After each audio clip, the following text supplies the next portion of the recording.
Hey guys and girls, I'm back. So today we are looking at investigation 3.2 investigation. The focus question says, what examples using distance, rate, and time show one variable inversely related to another? Underneath that it says the relationship between length and width for rectangles with a fixed area is not linear. So you looked at this for investigation 3.1 with those rectangles. It says as L increases, W decreases, but not at a constant rate. So remember, you're looking for that constant rate to see if it is linear or not. It says the graph is a curved, so this is I'm gonna squeeze the word decreasing in there. It's a decreasing curve showing how length, or L, and width, which is W, relate to each other. It says the relationship between L and W is an example of an important relationship. We call this inverse variation. I'm going to highlight it. Two non-zero variables, X and Y, are related by inverse variation. So we have two equations here. So we're going to be looking at inverse variation. Y equals K over X, or XY equals K. They're the exact same thing. If we look at what XY equals K, if I just solve for Y by dividing by X on both sides, you get that other equation. So they're the exact same thing. K stands for constant. So I know constant starts with a C, but K is the constant, other than 0. Underneath there are some questions. It says, how does the value of one variable change as the value of the other one changes? So this is X is increasing, Y is decreasing. And we talked about that right up above.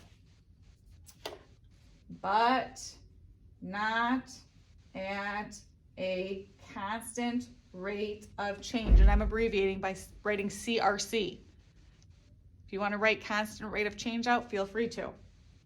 How is the pattern of change shown in a table of data on a graph? This should say table or a graph. On a table, the X is increasing, the Y is decreasing. Once again, not at a constant rate of change, abbreviating that once again. The last one says, what equation shows how the two variables are related? So the K is our constant. We have Y equals K over X. Or we have XY equals K. And we're going to look at a couple examples today with us. So on my second page, it says inverse variation occurs in many situations. You probably thought about how the length of a trip depends on speed. I'm sure you have. Part A says Mr. Cordova lives in Detroit, Michigan. He often travels to Baltimore, Maryland to visit his grandfather. The trip is about 500 miles each way. Here are Mr. Cordova's notes for his trip to Baltimore last year. So February 15th, he traveled by plane. It took him 1.5 hours. On May 22nd, he drove. It took him 10 hours. July 3rd, he drove, and then he stopped for some repairs. Took him 14 hours. On November 23rd, he flew. His flight was delayed. It took him 4 hours. December 23rd, he took an overnight train. It took him 18 hours. So this is from the data. It says to calculate the average speed in miles per hour for each trip, record your results in the table.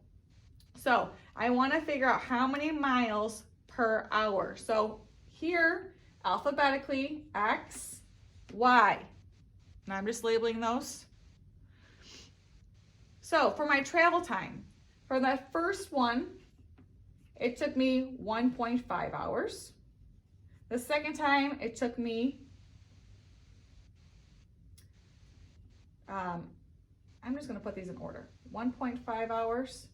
Then I've got 4 hours.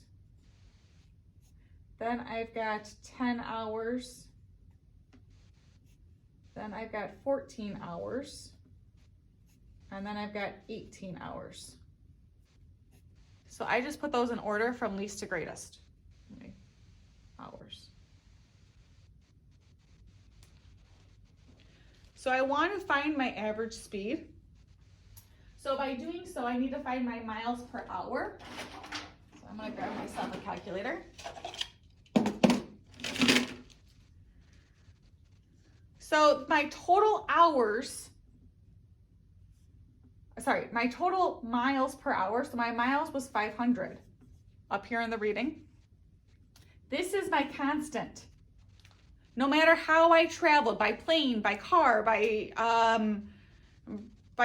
when I say plane, car, train, I always went 500 miles. So I'm going to take my 500 miles and I'm going to divide it by my 1.5 hours. When I do so, I get 333.3 repeating. So I did 500 divided by my 1.5, squeezing it in there. For the second one, once again, I went 500 miles. I'm going to divide it by my 4 hours. So 500 divided by 4 is 125 miles per hour. Then I'm going to do my 500 divided by 10, which gives me 50 miles per 1 hour. This is 500 miles. This is my hours. Then I'm going to do my 500 divided by 14. 500 divided by 14 gives me 35 points. We're going to round to 7.7 miles per hour. And then I'm going to take my 500 divided by 18 to give me 27.7 repeating miles per hour. So I took my miles and divided by the hour to get the miles per hour. The constant was that 500. Then I need to graph it. So I have a beautiful graph. On the X is going to be my time. I'm going to squeeze my label over here. Time, travel time. This is my hours. Trying to get it so you guys can see it on my screen.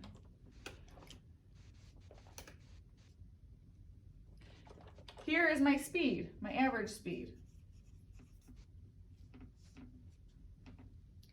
So I go to up to, I'm going to go by 50s, 0, 50, 100, 150, 200, 250, 300, 350. My time, I have to go up to 18, so 0, let's go 2, 4, 6, 8, 10, 12, 14, 16, 18, 20. So I went by 2s along the x-axis. So if I plot these at 1.5, I'm at 33.3 repeating. Oops, that's gonna be 1. I gotta scooch it over a little bit.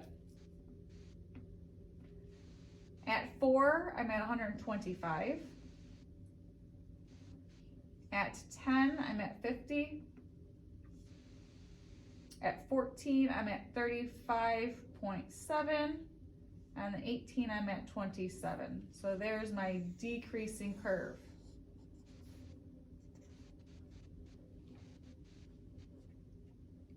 So number 3 says to write an equation. Okay, y equals relating time and speed. So every single time, if I go back up here, I did 500 divided by 1.5, 500 divided by 4, 500 divided by 10, 500 divided by 14, 500 divided by 18.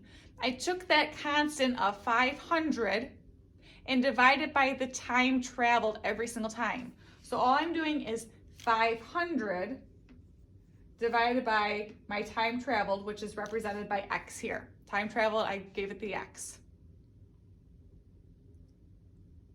So I can substitute because they say T for time and S for speed.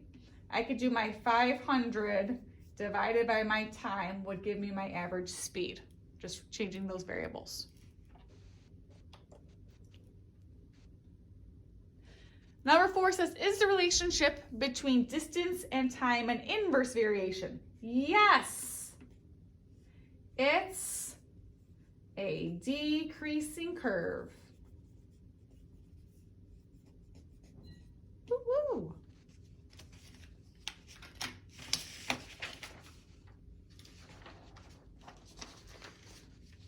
For part B, let me flip my page here.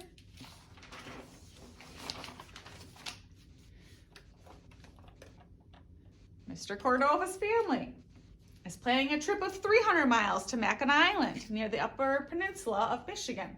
Mr. Cordova does the same calculations to see how the travel time will change if his family drives at different average speeds.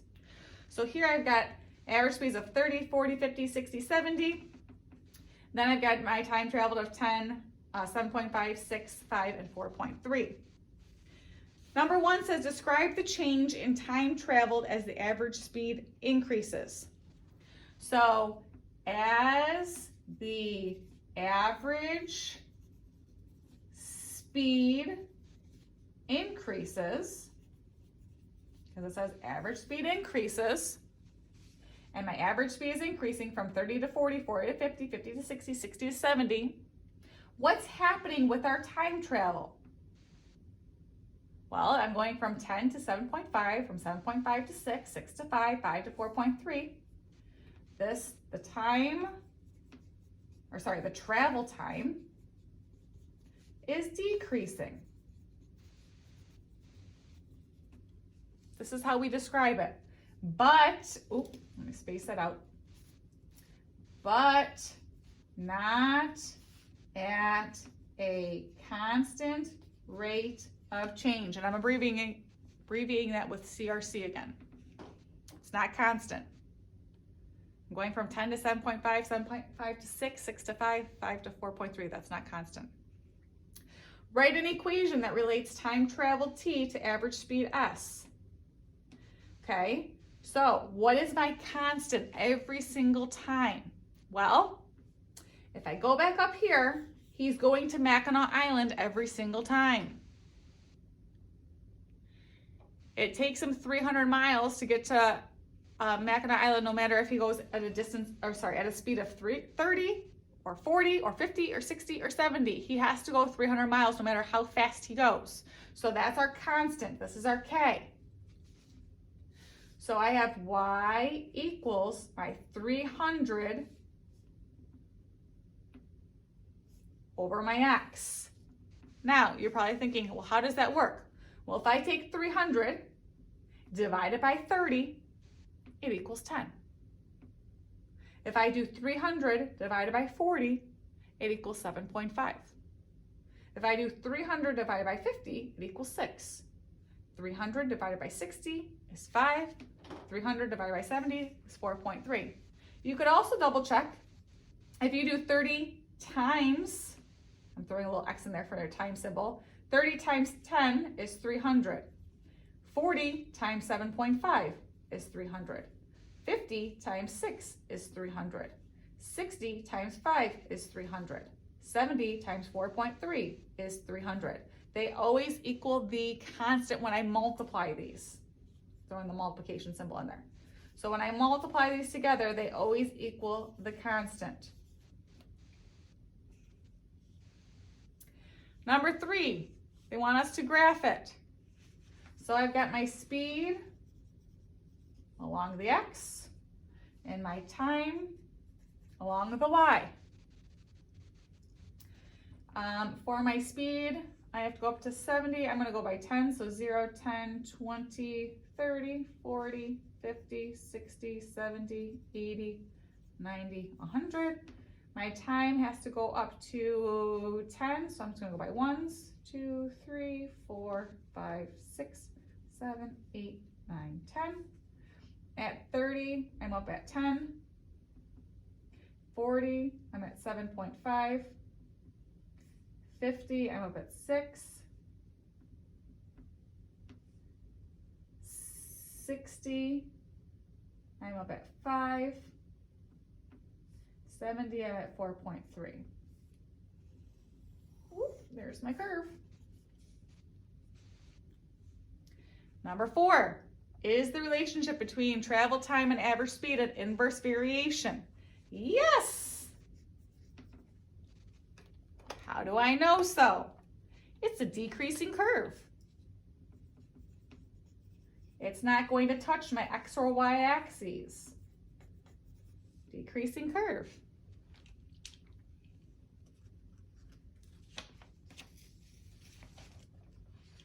Part C starts along the bottom here.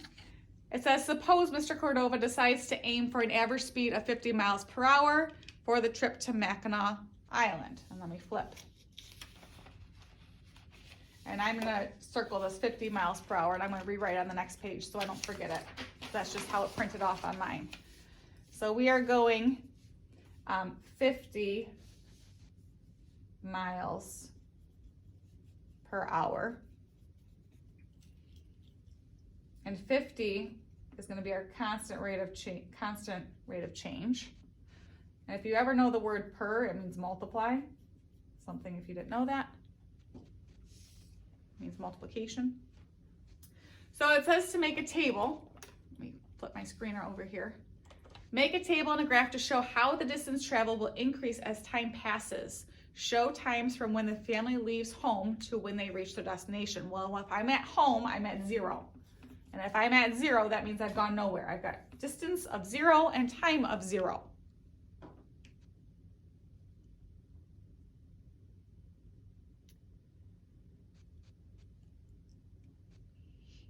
Okay, so I'm going to start with 1.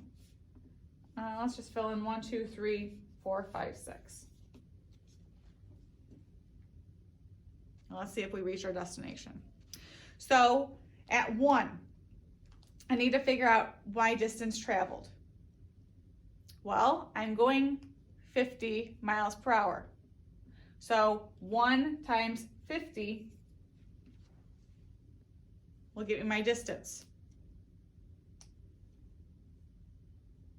If I travel for 2 hours, 2 times 50 is 100. If my time traveled is 3 hours,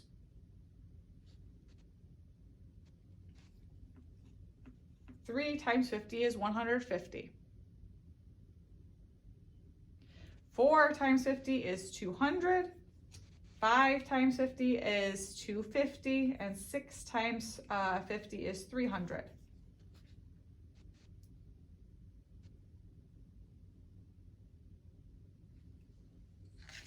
So if I recall, he's going to Mackinac, and Mackinac is 300 miles away. So if I go back to part B, he's planning a trip of 300 miles to Mackinac Island. So 300 miles would be there. So we could stop at our 6. So if we graph this, alphabetically, the top one is our X, the bottom one's our Y. So our time is along with the X, our distance is along with the Y.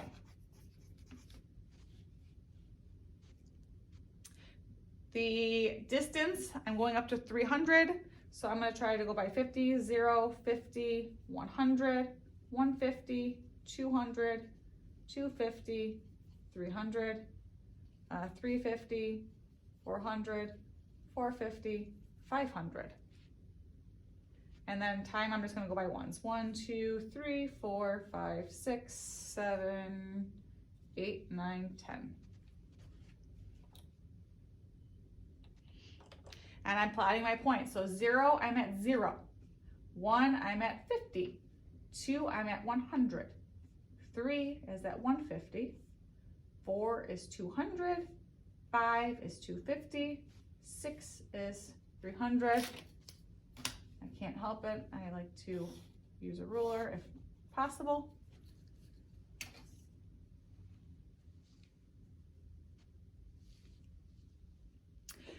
Number 2 says, describe the pattern of change in distance as time passes. Explain how that the pattern is shown by values in your table and points on your graph. Well, I know I just used a ruler, so I know that this is linear. It's a straight line with a constant rate. Lift this up. Constant rate of change, which is 50. 50 to 100, I'm adding 50, adding 50, adding 50, adding 50, adding 50. That's my constant.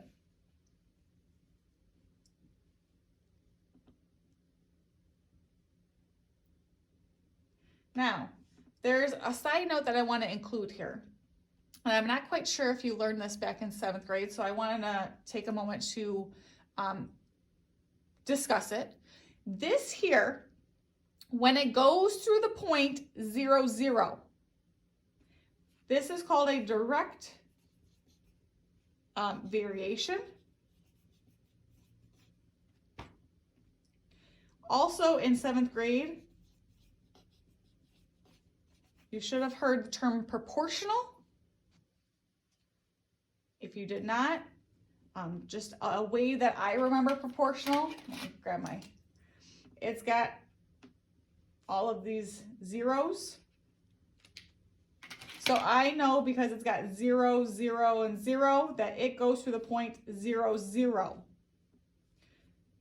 Goes through the point 0, 0. This is also called the origin, if you didn't know that the point 0, 0 is called the origin. That's just our technical term for it.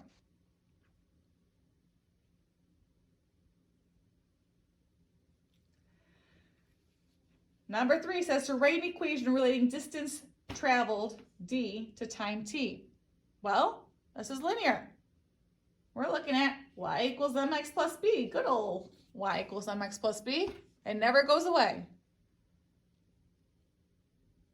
M, refresh your memory, is slope or constant rate of change or constant unit rate, taking you back to 7th grade. And then B is the starting point or the y-intercept. So my slope or my constant is 50. So I'm taking the 50 and I'm plugging in for where the M is. My B, my starting point, is at 0, 0. I could put plus 0, but 0 means nothing, so I really could just put y equals 50x. Once again, if you put plus 0, you can, it's nothing wrong with it, it's just something extra to write down. You don't necessarily have to have it.